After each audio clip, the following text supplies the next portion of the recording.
Bonjour à toutes et à tous, aujourd'hui on est dans l'épisode 2 de Je rate ma prépa. Donc c'est un petit peu méchant et un petit peu humoristique en même temps. Je vous explique en gros comment rater votre prépa et être sûr d'échouer. L'idée étant en fait que je veux juste vous donner des petits signaux d'alerte le plus vite possible pour que vous puissiez corriger le tir.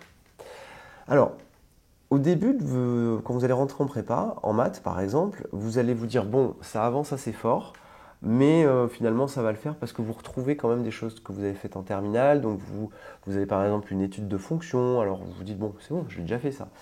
Mais rapidement, ça va aller plus vite, ça va être plus technique, il va y avoir de plus en plus de cours, et on va bizarrement vous demander de mieux maîtriser les choses qu'avant. C'est-à-dire qu'en terminale, on ne vous demandait jamais, ah, prenez une feuille, énoncer et démontrer le théorème, gna gna gna. Et là, ça c'est des choses qu'en prépa, on va vous demander. Alors, premièrement, premier signal, vous trouvez que ça va trop vite, que les cours s'accumulent, vous vous retrouvez le dimanche après-midi à avoir 30 pages de maths que vous n'avez même pas lues, un DM à faire et en plus une interro d'anglais le lendemain, là, c'est le signal que vous êtes débordé. Qui plus est, tout le samedi et le samedi soir, vous n'avez rien fait. Le samedi soir, vous êtes sorti. Le dimanche matin, vous vous êtes levé tard. Et du coup, vous commencez vos devoirs le dimanche après-midi. C'est trop tard. Et ça, ce sont des choses qu'en prépa, il n'y a plus. En prépa, normalement, le samedi après-midi, vous travaillez. Par exemple, on pourrait dire de 14 heures ou de 13h30 à 15h30, 16h. À partir de 16h, vous pouvez faire un break.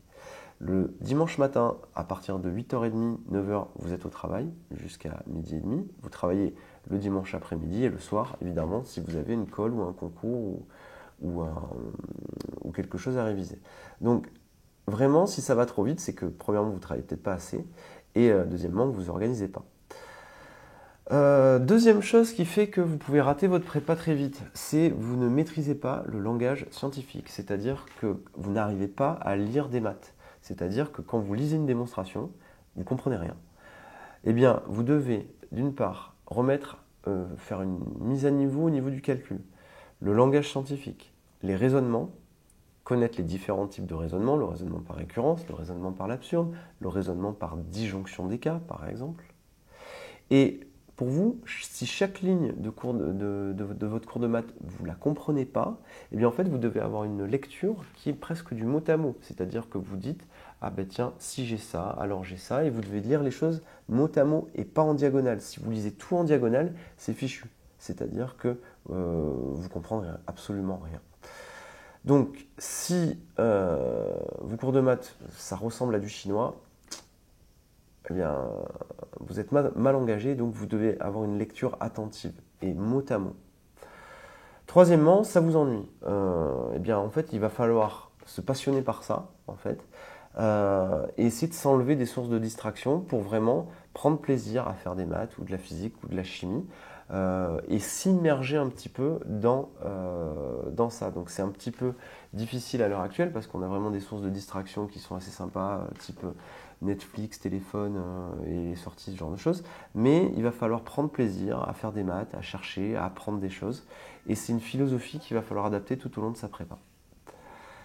Alors, si jamais vous saturez rapidement, eh bien, il va falloir travailler en groupe, parce qu'en travaillant en groupe, vous allez avoir une émulation avec votre trinôme, une expérience qui va être un peu sympa. L'idée, c'est de prendre une pause avec ses amis, de travailler ensemble, et il n'y a que, à mon sens, le travail de groupe qui est efficient. Donc, si jamais vous êtes dans une grande ville et que vous n'avez pas la possibilité de vous connecter entre vous, ben, faites-le via Internet. C'est-à-dire, vous prenez tous votre ordi portable, chacun chez vous, et vous faites le DM ensemble en étant connectés, si vous voulez. Et là, vous aurez une émulation qui va arriver. Il est évident que seul, c'est très difficile et pas sympathique. Par contre, si vous avez des amis et que vous le faites ensemble, et que vous êtes une équipe soudée face à un projet qui est réussir sa prépa, bien forcément, ça marchera mieux. Le cas qui fait que ça ne marche pas, la cinquième chose que je voulais vous dire, c'est ce que j'appelle tapas d'amis. C'est-à-dire, vous rentrez en prépa et puis vous dites, ouais, tous les mecs de ma classe, ils sont pas forcément cool.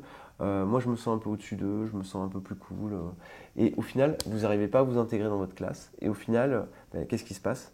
Au final, ça passe pas. Vous êtes isolé, seul. Et finalement, vous avez une source de travail, enfin une somme de travail qui est colossale et vous devez la faire seul puisque vous êtes isolé. Donc dans ce cas-là, c'est pas bon. Moi, je vous dis que vous ne tiendrez pas 2-3 ans comme ça. Donc, si vous ne vous sentez pas dans le même mindset que votre classe, c'est pas grave. Il va falloir essayer de s'adapter. Il va falloir que vous trouviez des points d'accroche pour pouvoir travailler en équipe. Surtout, faites pas cavalier seul parce que c'est pas bon. Voilà. Donc, je vous explique vraiment ça.